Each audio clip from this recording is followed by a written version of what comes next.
Sometimes we feel that we do not belong to this world. And it can so happen that one completely begins to distance oneself from the world, from others, shutting down and just living in their own world, in their own perception of the world. But this has to be looked at. Why is this happening? What exactly is happening? And I will read words of Sri Nisargadatta Maharaj, and he says,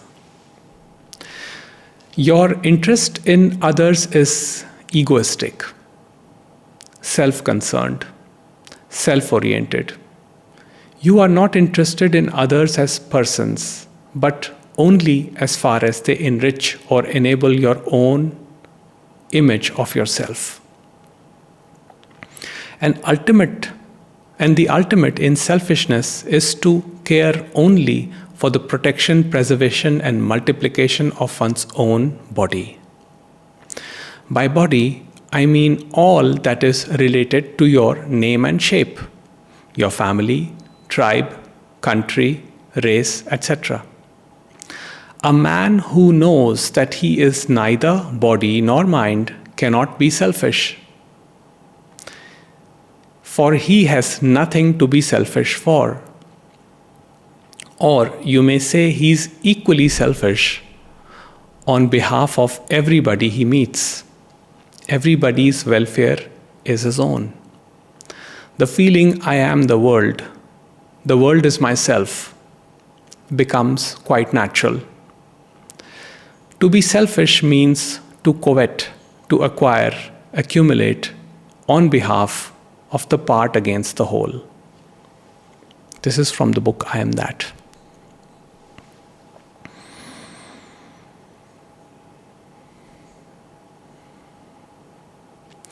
This separation that is created between a perceiver and the perceived. I, me, my needs, my want, my desires against the world, how the world is blocking my desires, how the world is not understanding me, my aspirations, my thoughts, my ideas. And many young people fall into this trap when they have a glimpse of awakening, where they see the wholeness and experience the bliss. But at the same time, there is a crack in the structure of their personality. And the old patterns are still pretty much active, but there is a lot of confusion now because the personality is completely cracked. And its demise has already begun. The separation between me and the other has already begun. So what happens? This is what Nisargadatta Maharaj says. You're so identified with your body. Anything. Now, by body, he does not mean merely the physical body. He's talking about the mind. He's including the mind in the body. He's including race, ethnicity, ideas, thoughts, beliefs. Anything that builds this sense of separate self or me or the thinking mind is the body. So when we are attached and when we are clinging to this idea of my separation, then we feel that the whole world is against me. But I know that I have to live in this world. I know that I have to interact with people in this world. So what do? I start finding people who I feel comfortable with, who do not challenge me, who do not challenge my beliefs, my assumptions. Or I just shut down completely, thinking that the world is unsafe, that there's nobody who cares about me. So my interest in the world is as much as it enhances my own perceived image of the world. as long as the mind says that whatever you're projecting is what is, that is the grand delusion. And in this fear, this constant need to protect myself, I start blocking, I start shutting down, which exacerbates this whole separation between me and the other.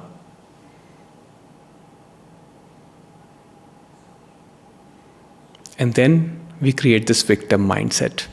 Nobody understands me. Nobody understands my aspirations, my thoughts, my ideas. What's the point of living? Why should I care about people? And I know because I have been like that. I had been like that in the past. When there was the only concern was to survive, to thrive, to expand this image that I had projected, to make it beautiful, to modify it. But any modification keeps the image alive, and the image is suffering, image is separation. So what do? Just see what is happening.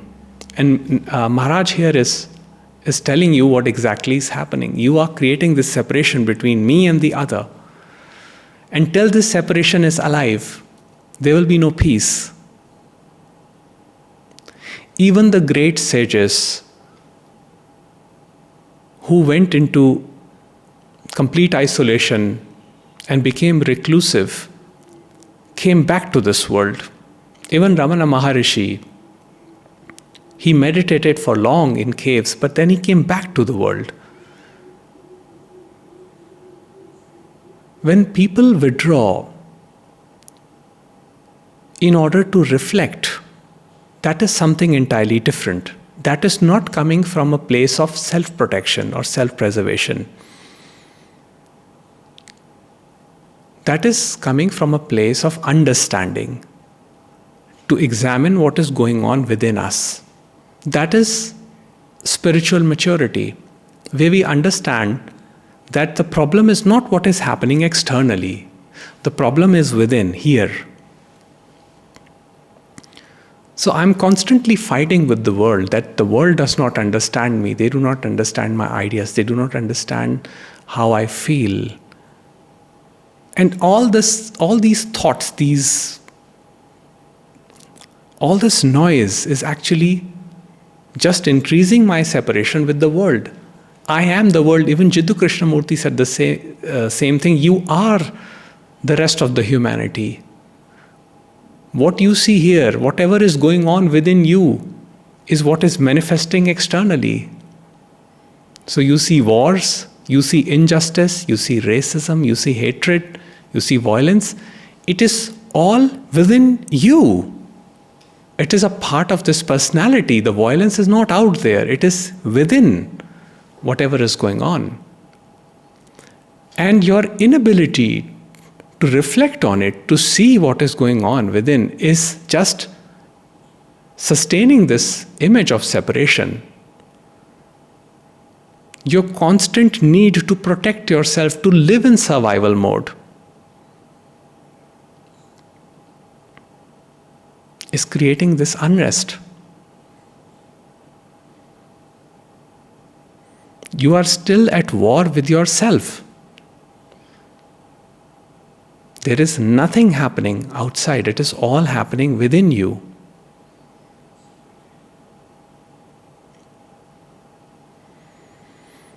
Maharaj says the feeling,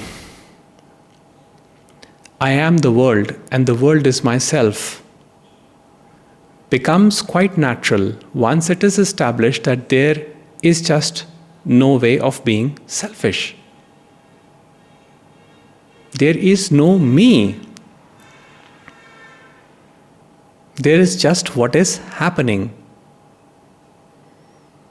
So when we give up this belief in the separate self and its sense of personal doership, where it says, I am the doer of my actions, what I find is that I am the rest of the world.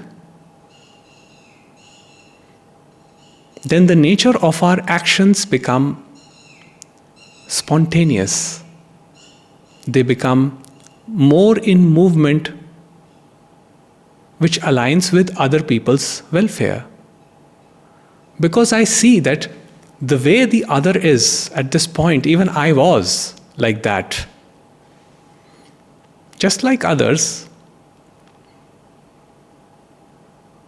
when I was young, I completely lived selfishly, just thinking about my own welfare. I don't care about the world, I should be happy.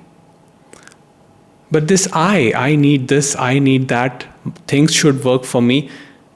It created this container, this imaginary container, this shell that had to be protected. And I was very scared to step out of that shell, or I was very scared to let people enter this shell because there wasn't enough space. This shell of separation is always small, claustrophobic. That is why living with a high sense of separateness will always bring pain and suffering. And then one's action is also in alignment with that, when one believes oneself to be separate. When you meet the other person, you will see what you can get from them. The ways in which you can extract something from them, that will enhance your own perception of yourself. Not that you care about them, you care about yourself.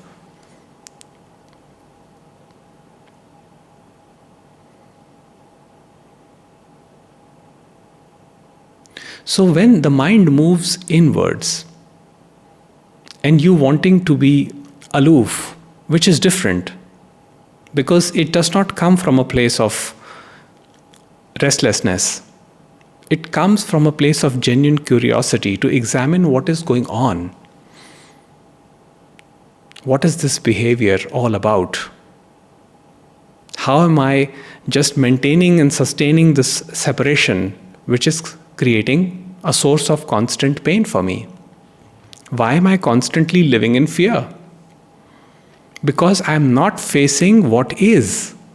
I'm consistently living with inconsistency, with my ideas of what should and should not be. Someday I believe something, other day I believe something else.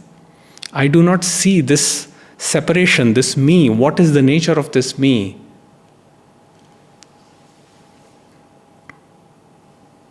I just want to acquire, I want to accumulate, I want to grow big. Just like a wave in the ocean, it sees other waves. It wants to grow big, strong. It wants to become a stronger wave. It wants to become informidable. But in that, it is losing out on beauty, peace. It is just trying to become big. And at some point, it just crashes. Its ultimate destiny is to merge with the ocean. Ocean is what you are. And in ocean, there is no separation from anything. It is all one seamless whole. That's your real nature. So Nisargadatta Maharaj says, a man, and well, they used to use this word, but I think it applies for both gender, for all genders, I would say. A man who knows that he is neither body nor mind cannot be selfish, for he has nothing to be selfish for. What are you getting from the outside? Whatever you're trying to get from the outside, you're just trying to increase or enhance your image of yourself, which means it is just going to increase separation. So when you understand that, your actions become wholesome. And even without you trying to do anything for the other, just your peace itself will begin healing people, will begin radiating out in the world. I'm sure you must have experienced this, that when you sit with someone who's peaceful and calm, you experience their peace. You experience their calm, even when not even a single word has been said. Why does that happen? How does that happen? When the minds are quiet, when you're sitting with another where the mind is not operating, your mind also begins to slow down. And when your mind begins to slow down, and there is no mind there is no mind here, so what remains? Pure peace, pure presence remains. And that presence is beautiful. That presence is unconditional love. It does not depend on anything. It was already there, but you could not see it because you had identified with the mind. So when you stop living in survival mode and you become open to life, where you don't feel the need to analyze each and every statement that has been said about you, when you open yourself up to life and not run away from it, embrace living and its challenges, whichever way they are showing up, that is when you experience true peace. Now, for a certain amount of time, isolation may happen. And that's an excellent opportunity to self-reflect if that happens. But eventually, we go back to the world. Because life has to be lived. And this was the message of Ramesh Balsekar. He said that you can attain enlightenment or highest spiritual attainment that you can think of, but ultimately the life has to be lived. You cannot isolate yourself, contain yourself, and think that you will be happy. Unfortunately, or fortunately, I don't know, but modern day technology has made human beings like that, where we are constantly on our devices and we are trying to we are all the time so much preoccupied with what strangers are saying. We are trying to find answers through this device. We are not even meeting people face to face. In real life, when you meet people, who do you take advice from? Do you take advice from any random person on the street? Do you stop a person in the middle of a street and just say, hey, I'm having this relationship problem, can you advise me? If you do that, you know what is going to happen. Then why would you take advice from random people you don't know on the internet, without them knowing the whole situation? So we are constantly fighting, finding answers to soothe this sense of restlessness, which is the separation. There is no solution to separation. Just see it for what it is, and it dissolves. See it with the total vision. The problem is when you resist it,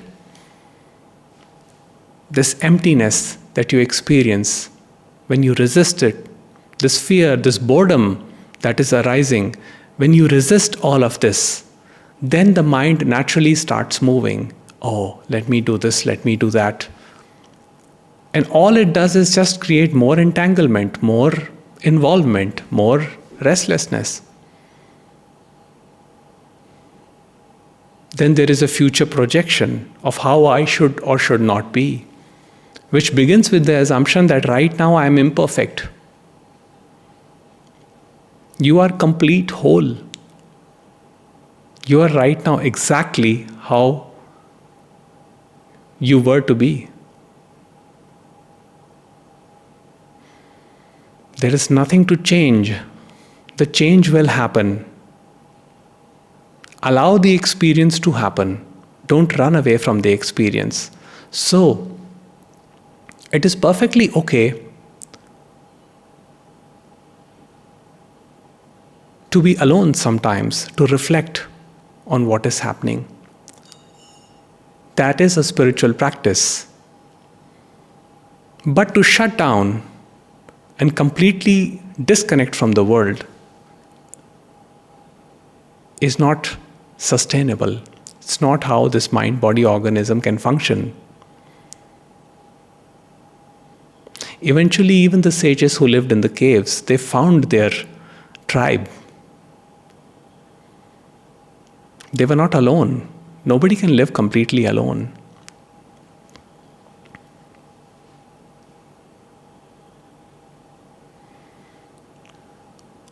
So life has to be lived. Then why not give this a chance and not let fear dictate the flow of life? Just see the fear for what it is. And rather than trying to trim the branches, now this was propagated beautifully by Jittu Krishnamurti. He said, you're trying to cut each and every branch. You're trying to figure out, oh, this is creating this anxiety, that is creating this abandonment fear, and this is why my relationships are not working. You just endlessly go into this whole mechanism, which is not bringing you any relief. You're just exercising the mind. You're making it stronger. You're making it better at analyzing, but you're not experiencing peace. The whole idea is to experience peace. That means have the courage to open the heart. Now you've exercised your mind. Now open the heart, because that is the last leg. That is the final door. Give up the intellect. It is not going to help you with this one. Intellect can help you make amazing gadgets, build huge buildings. That is where it can serve you. It can help you discern life situations also. But when it comes to your own being, to understand what is that, the place of completeness, the place of wholeness, the place of unconditional love, that is where intellect needs to shut down and the heart needs to awaken. Heart which is infinite. Heart which is not selective. Heart where there is no choice. Heart that does not create judgments, but embrace what is. The unaltered and unpredictable flow of life and the complete acceptance of it. That is where peace is.